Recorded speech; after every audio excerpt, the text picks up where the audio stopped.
Hey folks, Grandison Shines here with Seduire International, and thank you very much for watching part 3 of this video series. Today I'm going to be demonstrating how to utilize the 7 words I gave you in part 2, how to utilize them in a positive accountability conversation. Before we dive into that, a few things I want you to remember.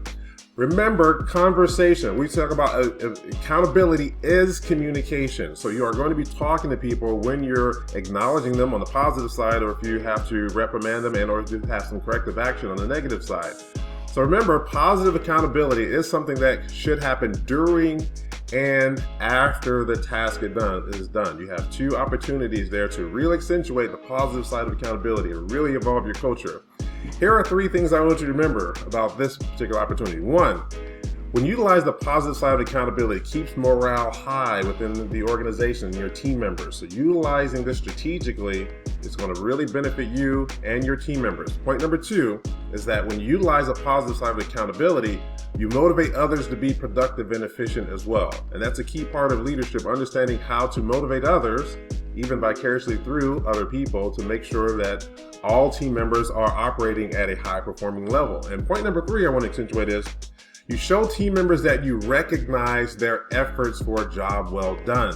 So the proverbial fist bump or a pat on the back, whatever that may be, understanding how that is very particular in the conversation. All right, so now let me demonstrate how to utilize these 7 words in the conversation. Now I'm going to utilize them in just one take, and you can utilize this in a conversation going back and forth, but also if you're giving some sort of acknowledgement, utilize these words strategically and people have a broad idea of how that person has fulfilled the duties of the required duties for the task. All right, so here we go, the 7 words.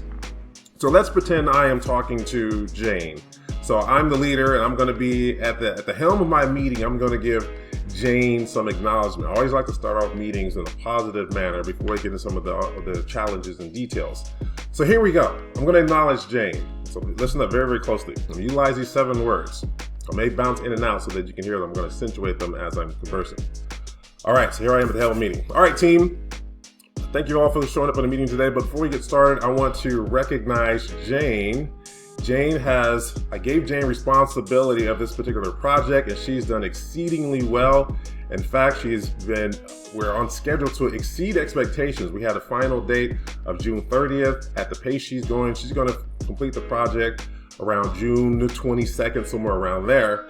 And I really like the fact that Jane came to me when she had an issue, and we addressed those issues. She came to me with 3 different solutions. So she didn't come to me just asking about information, but she also came with some solutions, and we made a decision based on the correct opportunity for the project. Now, I gave Jane full decision-making authority to bring on certain team members. So there are many of you that are here at the table that have been working with Jane. She's then delegated those tasks assigned to you. So I want to acknowledge the team in totality. At the same time, I also was following up with Jane throughout the whole entire process, or even up to date. And she's been doing very, very well. So in our review meetings and understanding how we are measured against our particular milestone, Jane has been doing very, very well. So again, Jane, thank you very much for your hard effort and the team that you have put together for this particular project. Boom, there you have it. It's a rough example, but that's how you want to utilize those 7 words in the accountability conversation. All right, folks, thank you very much. Bye.